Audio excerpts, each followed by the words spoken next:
Welcome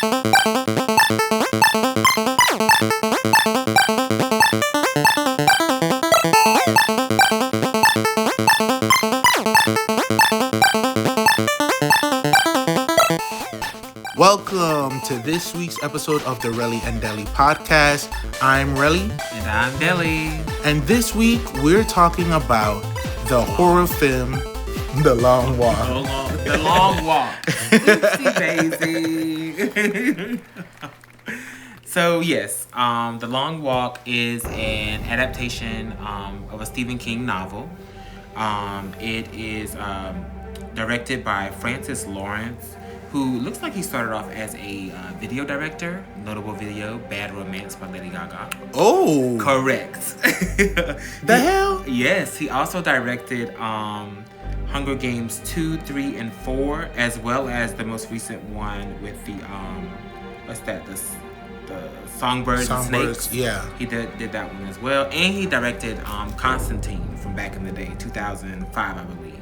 Oh, wow. Yeah, he has quite the repertoire. Right. Okay. The screenplay was written by J.T. Molnar.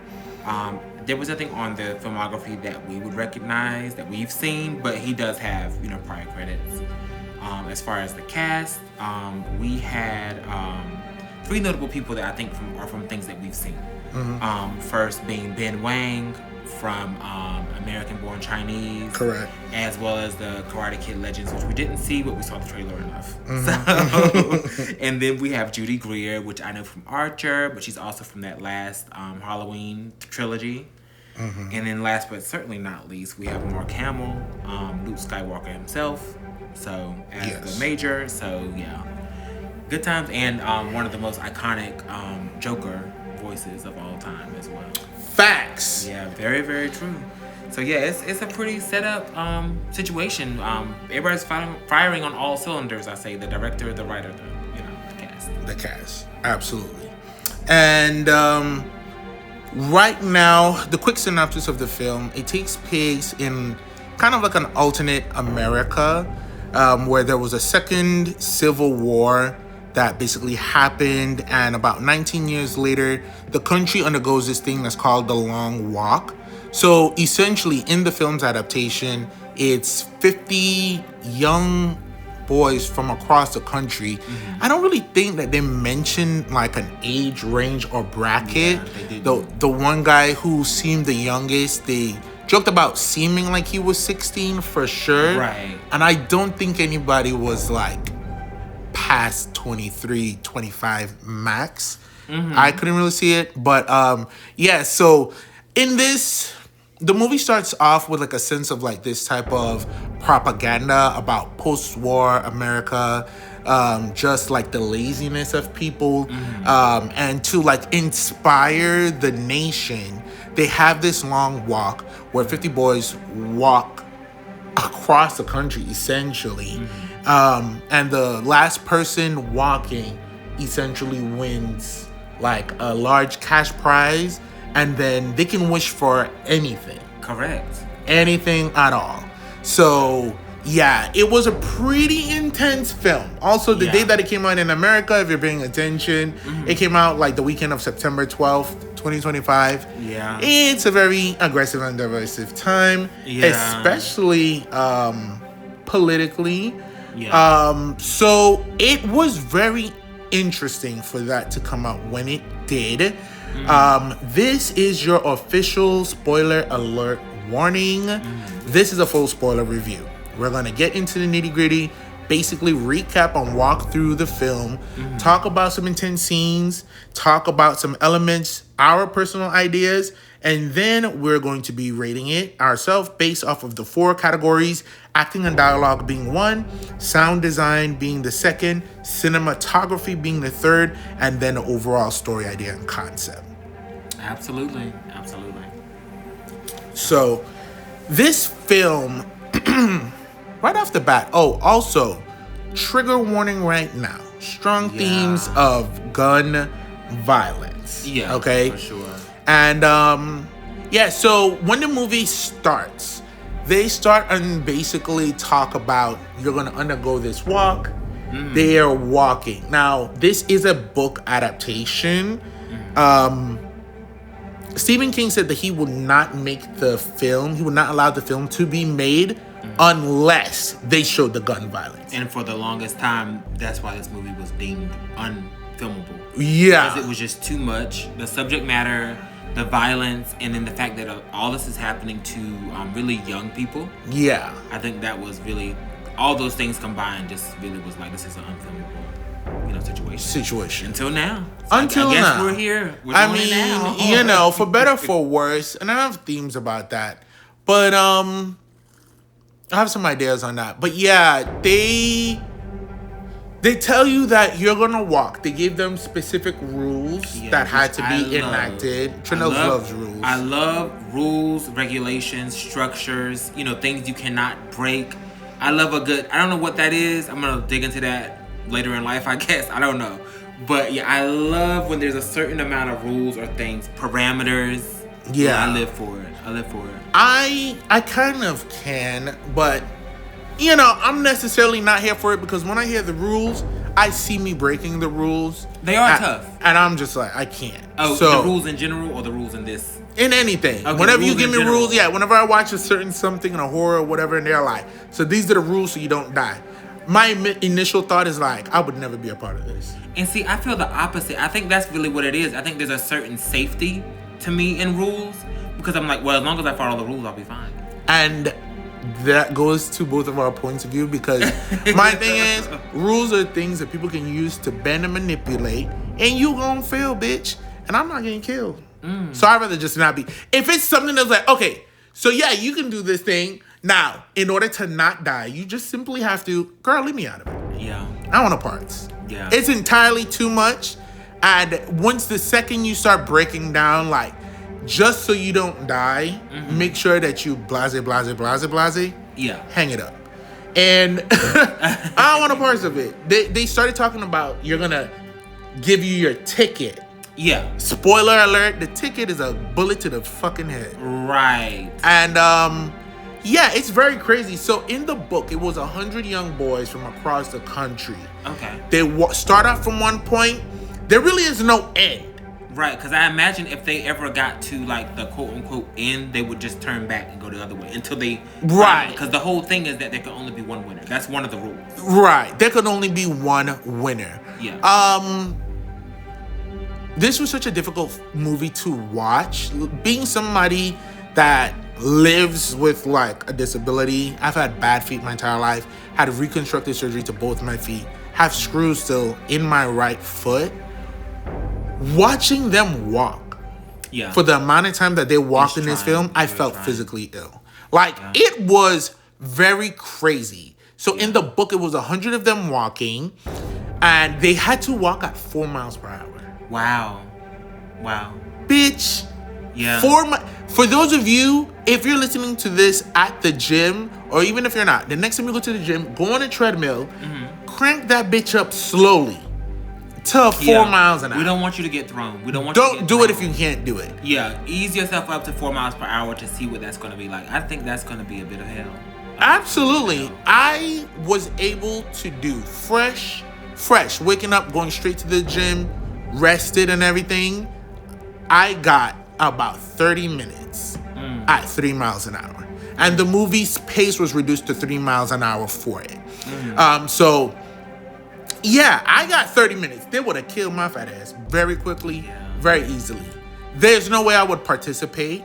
And the idea of this film is that you sign up and then it's a lottery. Yeah, you sign up. So the idea is that you sign up and you're drafted.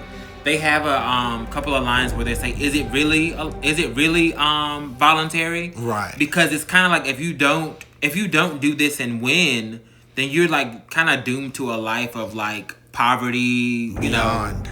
It's just it's really terrible. It's really grim. Yeah. So it's like at what point is it voluntary? Because I kind of need this. Exactly. For me, the equivalent was.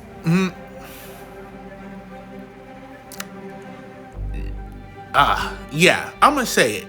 It's very equivalent to certain people who like working during COVID, and it was like the vaccine is voluntary, except if you don't take it, you don't work. You can't have your job. You don't have the opportunity to get your check.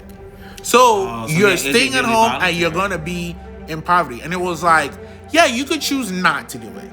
But you can't work here. You can't work here. I'm just really interested. I hadn't thought much about it. You know, and it was like a similar situation in the film of like, you do not have to sign up. Even if you get drafted, there was alluded that, you know, you didn't have to get out the car and actually show up. That's true. That's true. But once you get there, you get your number, you get your registration, you're bound to the rules and you're bound to the walk. Exactly. So yeah, so you had to maintain a speed of 3 miles per hour and be the last person walking. Doesn't matter how fit you are, how healthy you are. Throughout the film, you see like the different effects on people's bodies. Exactly. And then you could not step off the pavement. Couldn't step off the pavement. I think you couldn't slow down slower than 3 miles per hour more than 3 times. Yeah. So if you slow down, you get your first warning. I think in the film it was 30 seconds for a warning. Okay. You get your second warning. I honestly feel like it was shorter than that. Yeah. I feel like it was like 10 seconds. I think between the movie and the book, I can't remember which one was which, between it being 10 seconds and 30 seconds, because it was changed. But ultimately, yeah. So your first warning, you get your second warning. After your third warning, they are going to give you your ticket, girly. And that's a ticket straight to heaven. Or hell, if you're a bad person, because there was some evil motherfuckers up in this walk. Yeah. Very crazy. Yeah. Also, you step off the road, you will get your ticket immediately. Correct. When asking you no questions. And then any type of like attack or violence. Allegedly in the book, there was like rules prohibiting like interfering with other walkers. But in the film, we didn't damn well see it. What was that? Like you couldn't affect other walkers. But in the movie, it wasn't there. A lot of that. For better or for worse? I think it's for the better. Because the movie itself is pretty straightforward. Yeah. Like once you get the rules and the parameters, now it's just a time to who's going to win. And what's going to transpire on this road, on this journey. So I think that the interacting rule was a good one to change. And then I think I see here they changed it to 3 miles per hour, like you said, because they felt the 4 miles per hour was unsustainable and unrealistic. Absolutely. For untrained teenagers. Yeah.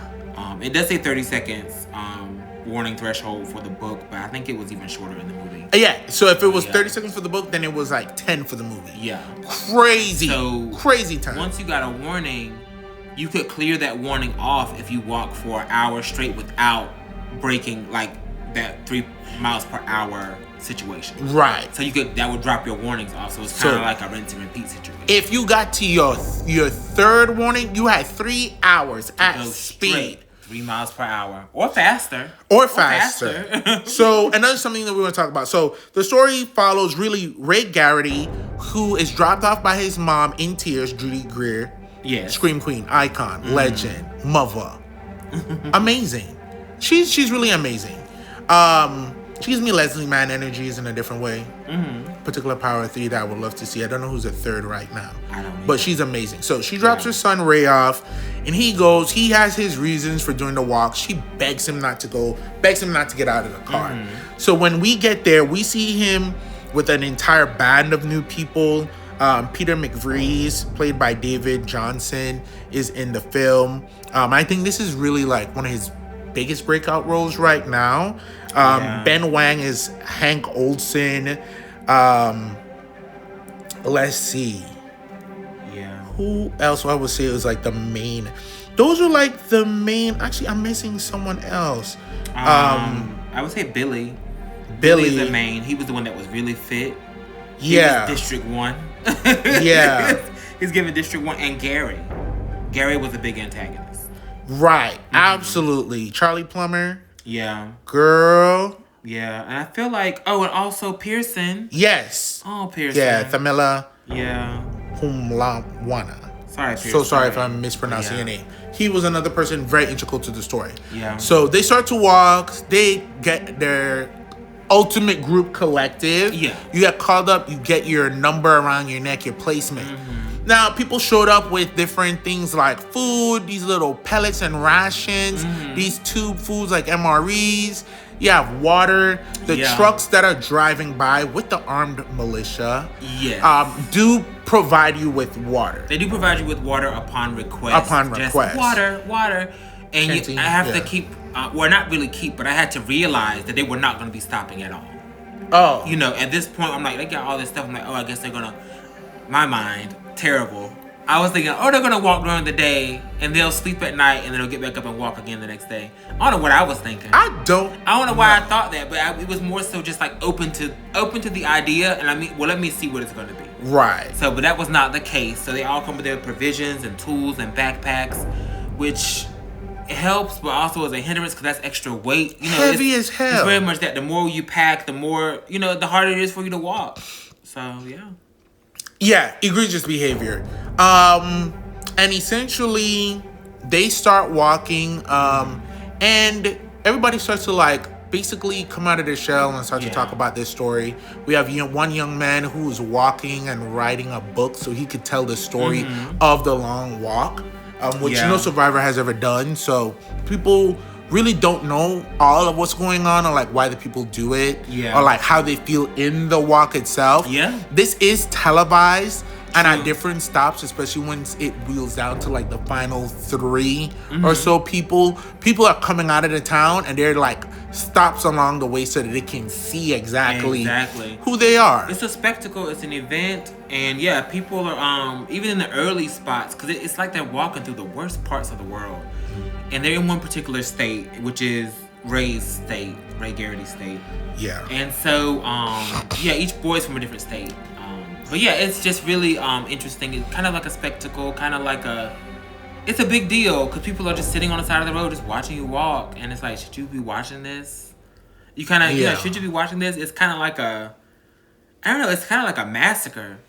Essentially. Yeah, it's like, it's very much that. Yeah, and I mean, it's such a very straightforward story. It is. I don't even know how much like getting fully just in on like what happens when and who dies when. Isn't really. And there's so many guys. Too, it's so many of them to do that.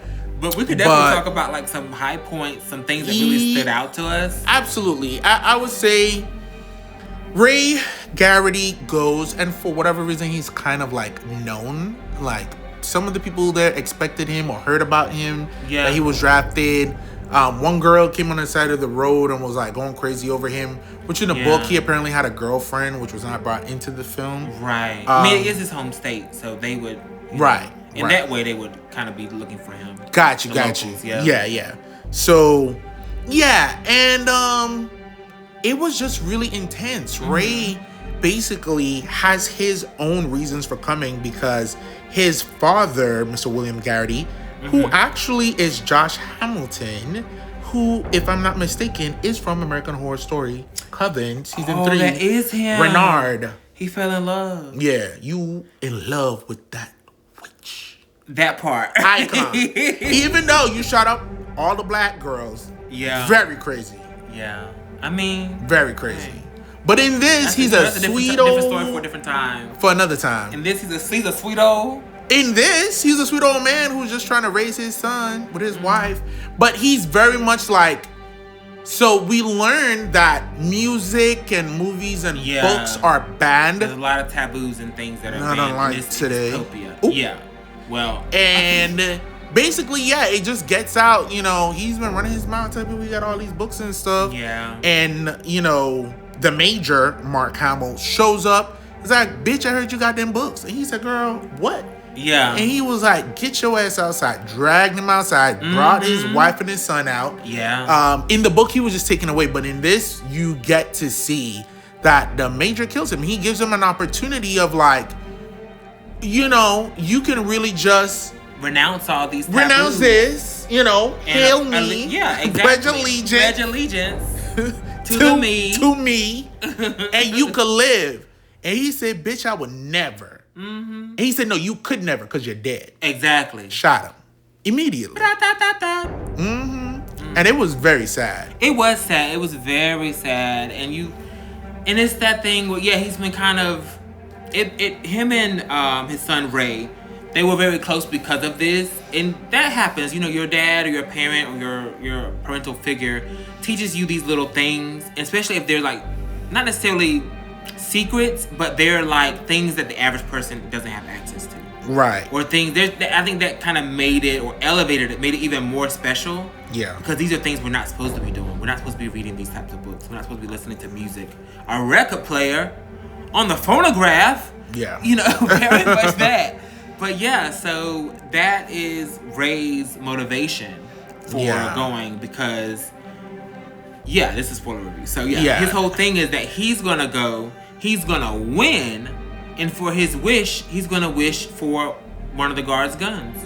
And then shoot the major.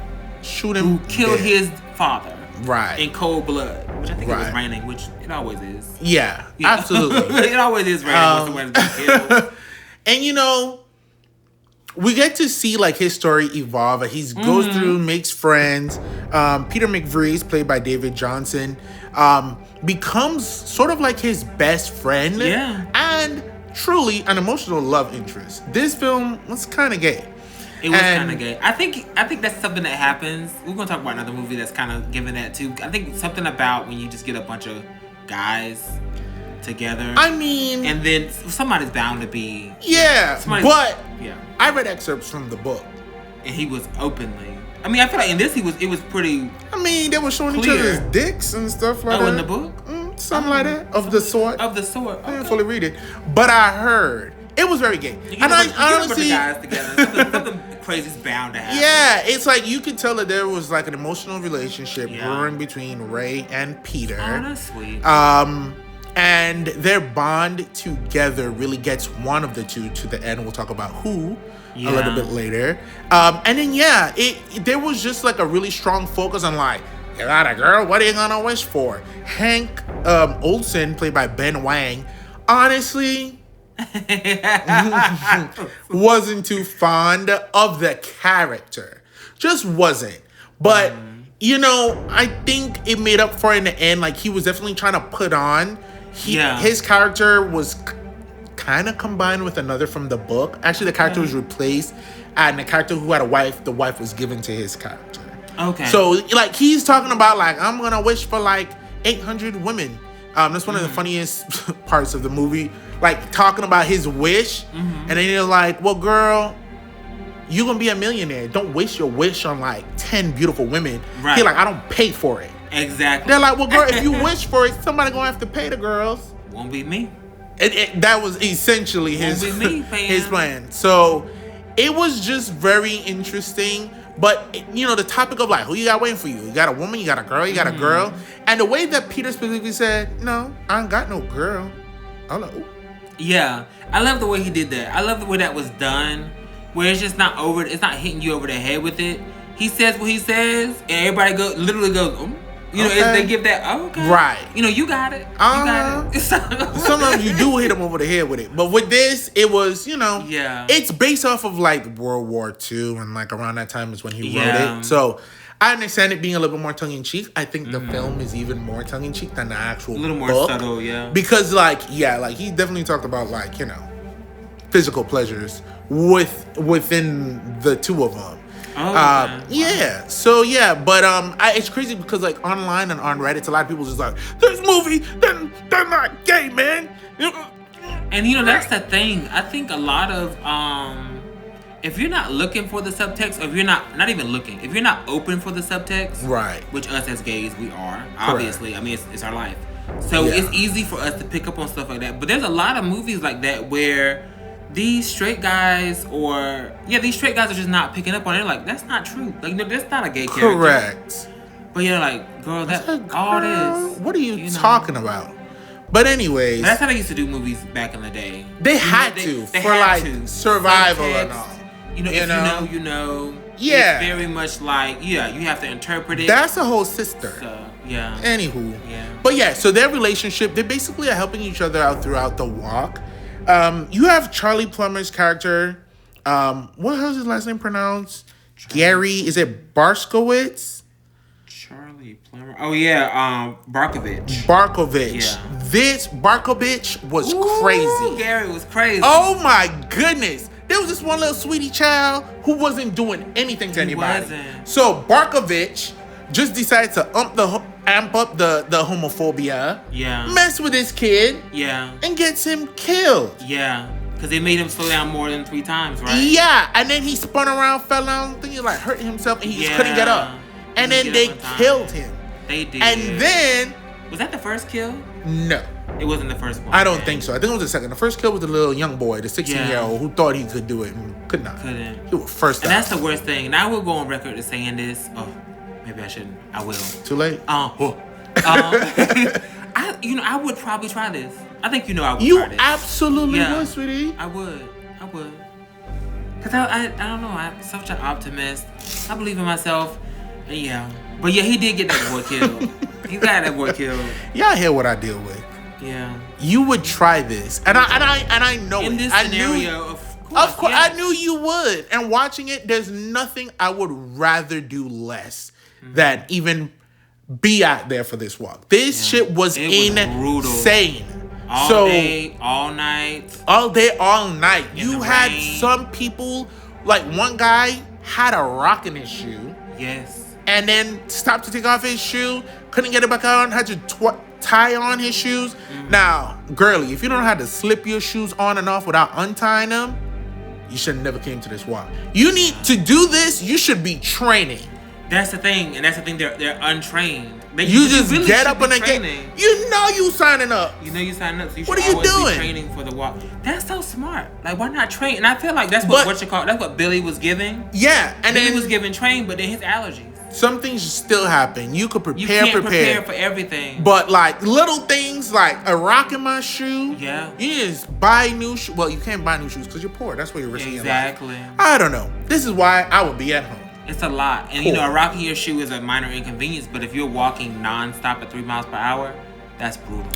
You gotta get that out of there because that's gonna ruin you. One girl got for a rock in the shoe. Somebody got food poisoning, got sick. Oh my god! And literally, and that's a whole nother thing. You have to use the restroom because you have your little provisions, you have your little drinks. You have to pee, you have to poop.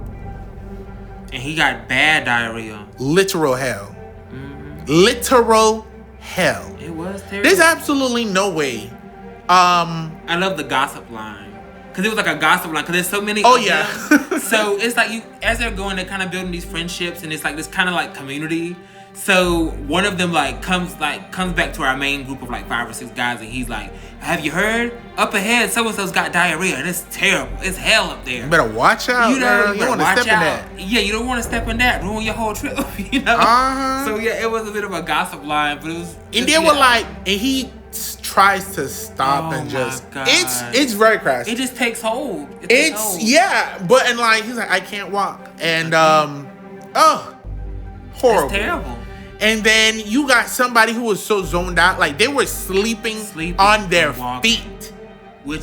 That's always something to me because you never, these situations like this, just how far you can push your mind and body. Yeah. And because these are not instances that we encounter on a day to day, your mind is literally, you're falling asleep while you're walking. Yeah. That's just so fascinating, amazing, scary.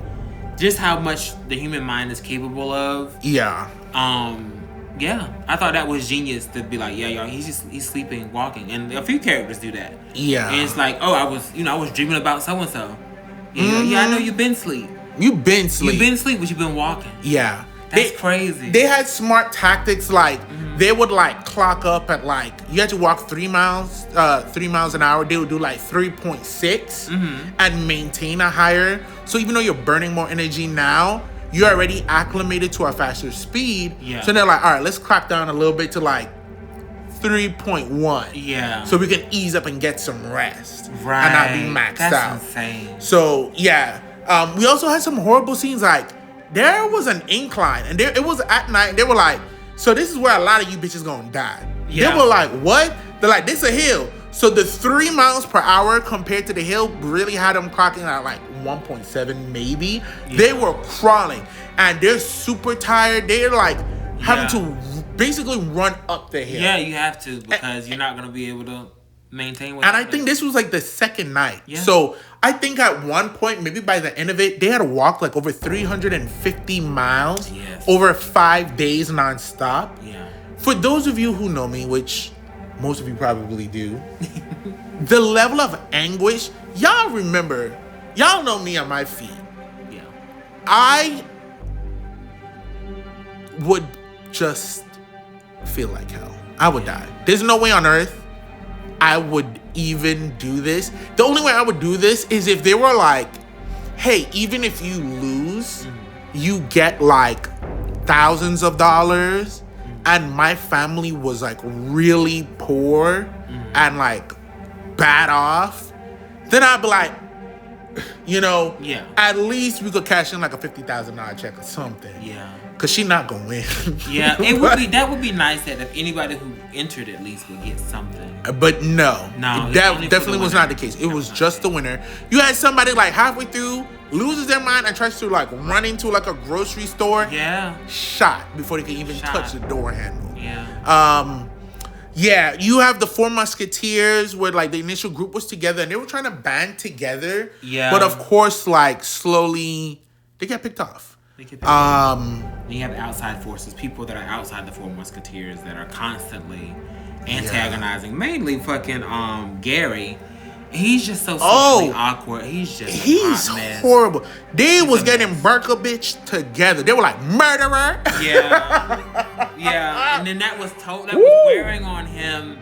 The sanity definitely wears thin. Oh yeah, I forgot about that. Yeah. That wasn't so much fun. The sanity wears thin because it got very serious. Sleeping. Yeah, you're not sleeping at all. He got so unwound and he basically unraveled right there in real time. So food, sleep deprivation, the pain, and then literal death and gun violence made him devolve. And it was wild. I would say one of the craziest, just like, my goodness, I can't believe this is happening, is one, I don't even know what boy this was or what guy this was, but he hurt his ankle early on. Ooh! And so by the end of his time, he only had any shoes on. I think he had on socks, at least on that one foot. It was the sock and his ankle was just fully That was a rider. Yeah, with a little curly cue. He was fully 90 degrees twisted on that ankle, just walking. He was like, I can't do it no more. Honestly, horrific. It is, and just to think that while we were watching XYZ, he's been walking all this time on that ankle. It's just, that's hell. The gun violence in this was very exhausting. It was very graphic, and they show everything. Which was the point. Everything. And honestly, if you watch this film and you find yourself covering your eyes, think about the amount of violence we see in real life of certain people and other people, and even ourselves in the black community being shown images of us being choked to death, shot by cops, all sorts of things. And then like seeing it in full HD in this movie. I think that's the point. You know, I think that's why they really wanted to go there. And Stephen King was like adamant, I will not let y'all film this movie until you can show everything needs to be shown, because people need to face this. People need to know about the brutality. It's very brutal. And society today is very brutal. We don't have the lottery system or all that stuff like this movie, but we have similar things happening in the world. Yeah. Where people are just in these terrible situations and they're forced to do or die. Yeah. So I think it's really important to in that regards. Yeah, I'm trying to see who said it. Someone recently stated that they find, was it Stephen King? It was Stephen King. Stephen King said another reason why he wanted the blood to be in this film is that he called superhero films like kind of pornographic with the violence, almost pornographic. And he talked about like when you look in the movies, like you'll see like villains destroying the place, blowing up blocks and stuff like that. But like somebody gets blown up basically into nothing or dust, or like, in one of the latest Marvel installments, just turned into like a black smudge. Those people didn't die. Spoiler alert. But, you effectively think they are. Yeah. Even rewatching Man of Steel, But it's not a bloody film. But the town is being destroyed and people are dying. Whenever you see buildings blowing up, There's no situation where an evacuation happened so clearly that nobody died in that blown up building. And that was one of the great things that I thought about some of the mid to later Marvel movies where they're talking about the fallout. For the longest time, like just in movie history, all these crazy things happen in these cities with superheroes and villains, and you don't talk about like, oh, well, that building got destroyed, and X amount of people died, and also now it's going to cost us X amount of money to build this over again. Exactly. I love that made it kind of, real. They talked about it. But see, but because of the ratings, because they're not like, they're like 13 and stuff like that. Few of them are rated R. They're not really showing it. And people didn't agree with his statements. They're like, pornographic, what type of porn are you watching? But no, he's talking about you're desensitizing. You're giving violence without the consequence visually of the violence. Exactly. That then only reacts in people's brain as like a stimulus of excitement and enjoyment. Like, whoa, this whole building just got blown up in destruction. And then people start to look at those things and remove the humanity from the death and the destruction and the large tolls and all of these things that's happening. And no, people are dying. Right? And so in this, none of that. I think one of the shots was like a long shot where he like, and they had already shown him like just suffering up close. Exactly. And then the final kill shot was Sean like kind of far away and a little bit like out of focus. Very but effective. For the most part, everything was very intense. Is exactly what it was. I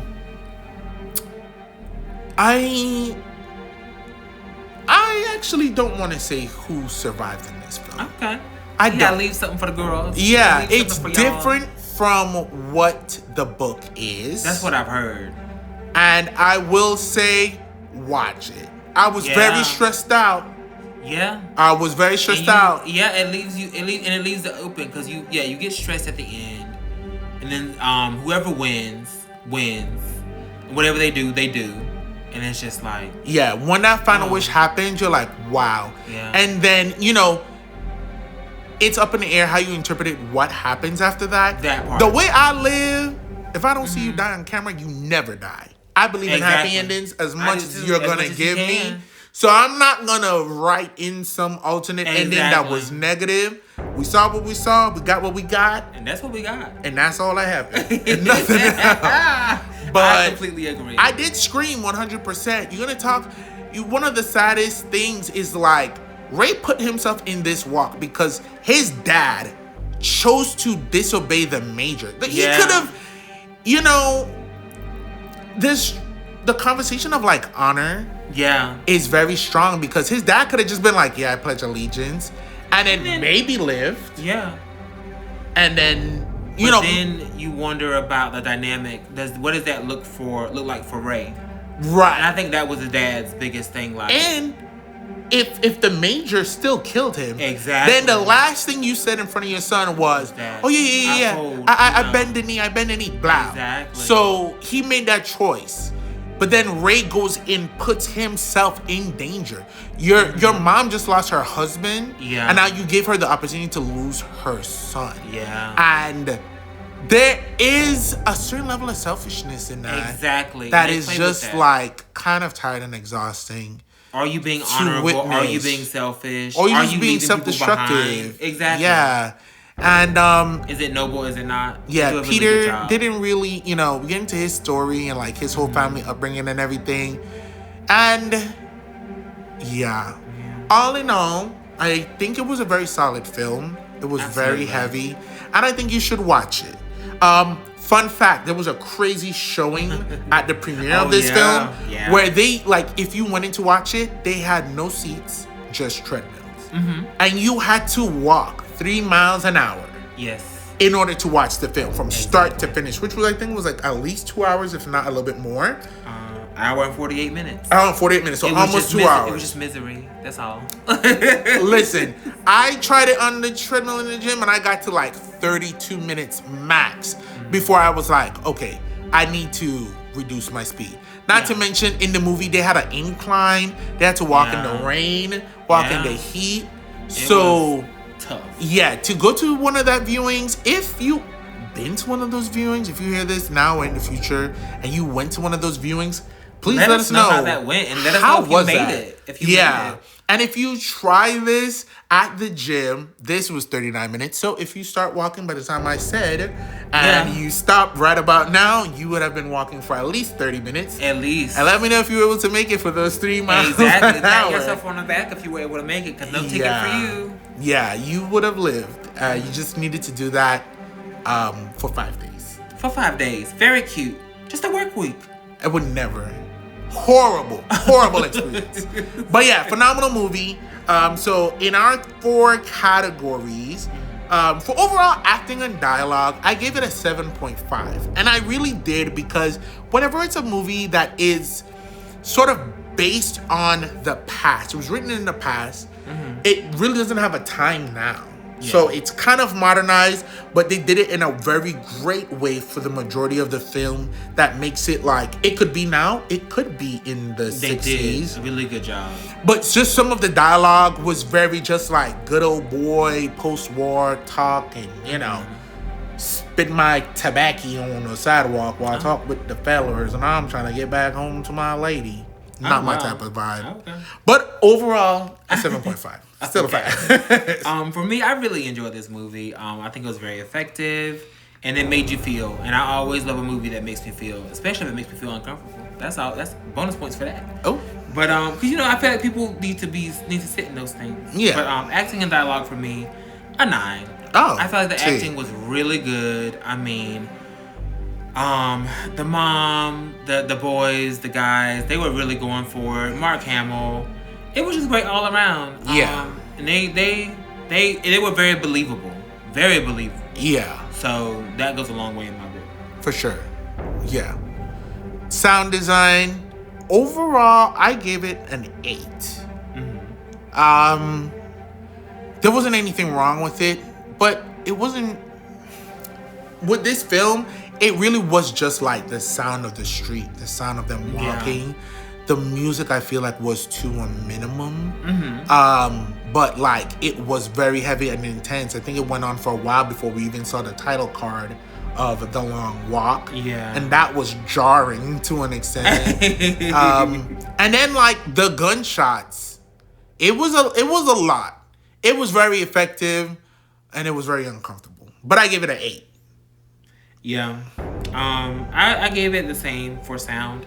I'm at 8. There wasn't really much of a score or music, but the sound design is there because you do hear the road. You hear all the little things that are happening. The shots are all alarming. Yeah. Even though people have been getting shot for the last hour and 40-some minutes. Correct. It's all very alarming. They do a really good job with that. Yeah. Yeah. Cinematography, I give a 9. I give a 9. It didn't do anything extremely.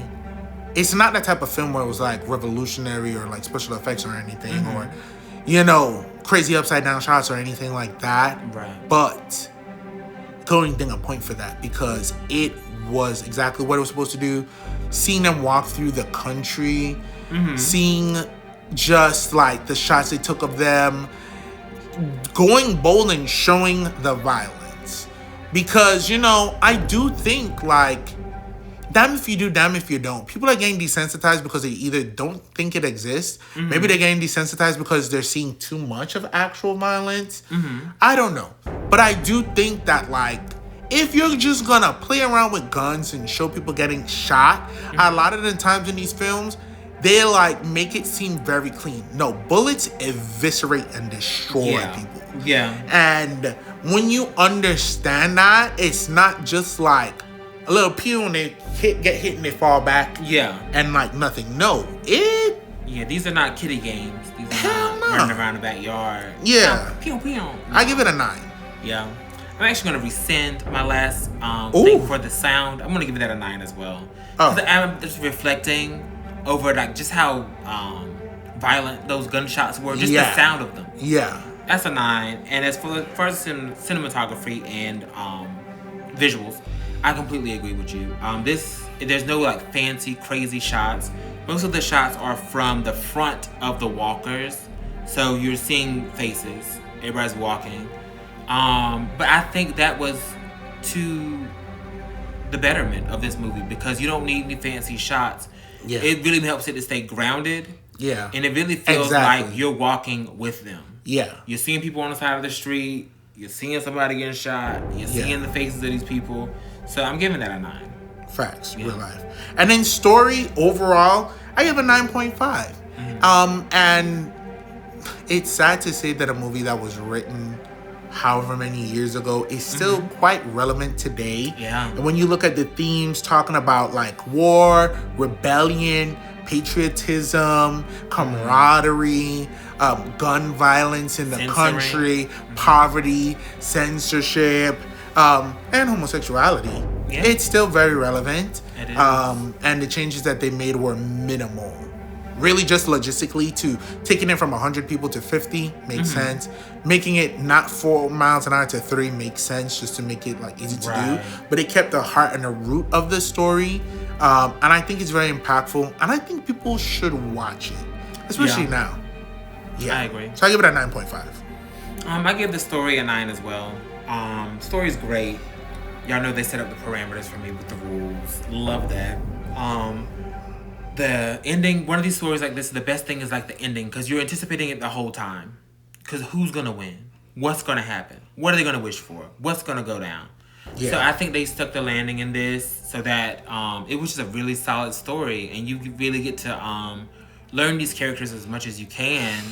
It creates that sense of like, these are like fleeting relationships, fleeting friendships, fleeting brotherhoods. Because we know that only one can win. Absolutely. So, yeah, I give it a 9 on that as well. Yeah. And then, so my total was like a 34 out of 40. So basically like 80, 85. 8.5. 8.5? Yeah. Yeah, mine was a clean 9. Just because that's what I knew I was going to give it anyway, a 9. Yeah. When I think about the movie, I was like, yeah, it's a 9. It really could be higher than that, but, you know. Yeah. It's just the mindset that I'm in today. But I really enjoyed it. I thought it was really good. Yeah. All in all, successful film. Please make sure you go and watch. Thank you so much for joining us on this episode of the Relly and Deli podcast. Make sure you tune in for our next episode coming next week. Next episode next week. Yes. Thank you so much. And we love you. Bye. Bye.